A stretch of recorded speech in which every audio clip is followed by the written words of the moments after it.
प्राणियों के दुखों का नाश हो सकेगा। ऐसा मन सोचकर विष्णु लोक को गए। वहाँ श्वेत वर्ण और 4 भुजाओं वाले देवों के इस नारायण को देखकर उनके हाथों में शंख चक्र गदा और पद्म थे तथा वरमाला पहने हुए थे, स्तुति करने लगे। हे भगवान, आप अत्यंत शक्ति से संपन्न हैं तथा मन तथा वाणी भी आपको नहीं पा सकती। आपका आदि मध्य अंत नहीं है। निर्गुण स्वरूप सृष्टि आदि के भूति व भक्तों के दुखों को नष्ट करने वाले हो। आपको मेरा नमस्कार है। नारद जी से इस प्रकार की स्तुति सुनकर विष्णु भगवान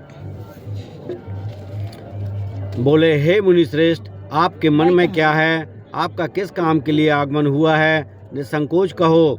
तब नारद मुनि बोले, मृत्यु लोक में सब मनुष्य जो अनेक योनियों में पैदा हुए हैं, अपने अपने कर्मों के द्वारा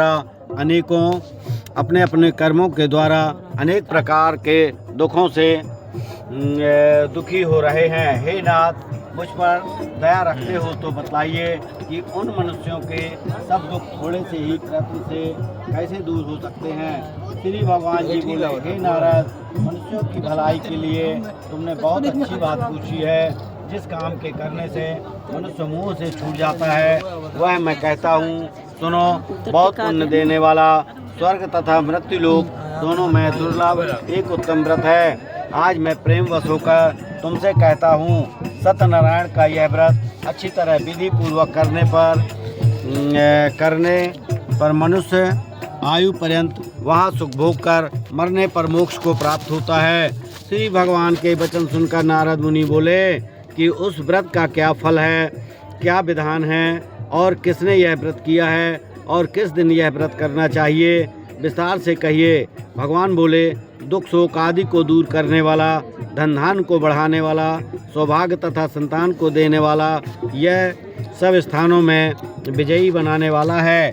भक्ति और श्रद्धा के साथ किसी भी दिन मनुष्य श्री सत्यनारायण की शाम के समय ब्राह्मणों और बंधुओं के साथ धर्मपरायण होकर पूजा करे।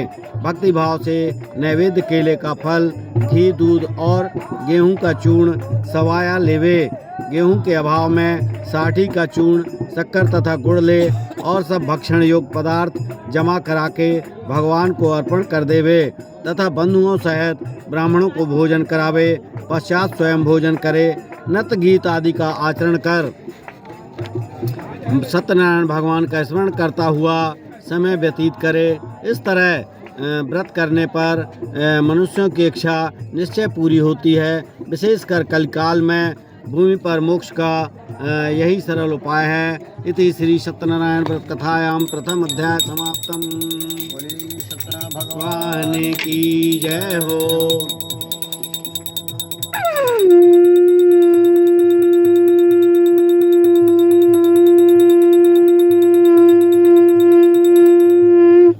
दूसरा अध्याय, चावल है ना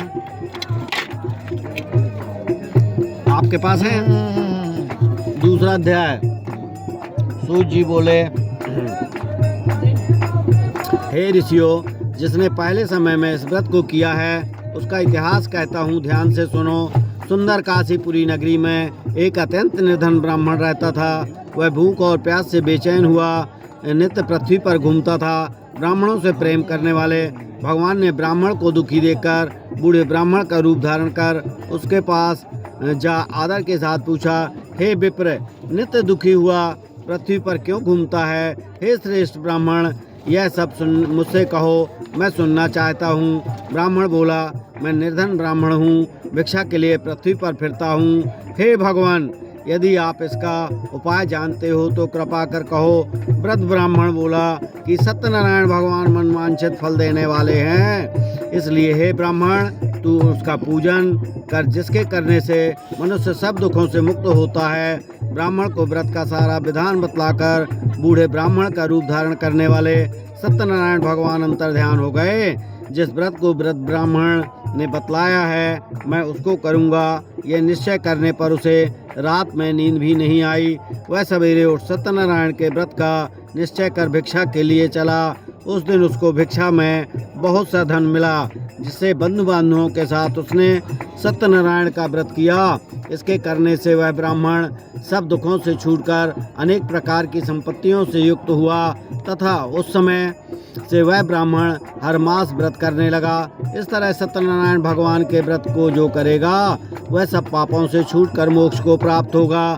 आगे जो पृथ्वी पर सत्यनारायण का व्रत करेगा वह मनुष्य सब दुखों से छूट जाएगा।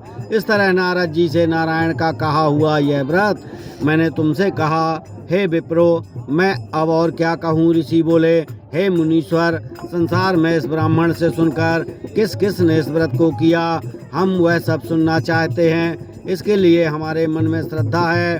सूत जी बोले, हे मुनियों, जिस जिस ने इस व्रत को किया है वह सब सुनो। एक समय एक ब्राह्मण धन और ऐश्वर्य के अनुसार बंधु बांधवों के साथ व्रत करने को तैयार हुआ। उसी समय एक लकड़ी बेचने वाला बूढ़ा आदमी आया और बाहर लकड़ियों को रखकर ब्राह्मण के मकान में गया। प्रयास से दुखी लकड़हारा उनको व्रत करते देखकर ब्राह्मण को नमस्कार कर कहने लगा कि आप यह क्या कर रहे हैं और इसके करने से क्या फल मिलता है, कृपा करके मुझसे कहो। ब्राह्मण ने कहा, सब मनोकामनाओं को पूरा करने वाला यह सत्यनारायण भगवान का व्रत है। इसकी ही कृपा से मेरे यहाँ धन धान आदि की वृद्धि हुई है। ब्राह्मण से इस व्रत के बारे में जानकर लकड़हारा बहुत प्रसन्न हुआ। चरणामृत ले और प्रसाद खाने के बाद अपने घर को गया। लकड़हारे ने अपने मन में इस प्रकार का संकल्प किया कि आज ग्राम में लकड़ी बेचने से जो धन मिलेगा उसी से सत्यनारायण देव का उत्तम व्रत करूंगा। यह मन में विचार कर वह बूढ़ा आदमी लकड़ियां अपने सिर पर रखकर जिस नगर में धनवान लोग रहते थे वह ऐसे सुंदर नगर में गया। वहाँ उस रोज लकड़ियों का दाम पहले दिनों से चौगुना मिला। तब वह बूढ़ा लकड़हारा दाम ले और अति प्रसन्न होकर पक्के केले की फली, शक्कर, घी, दूध, दही और गेहूं का चूर्ण इत्यादि सत्यनारायण भगवान के व्रत की कुल सामग्रियों को लेकर अपने घर को गया। फिर उसने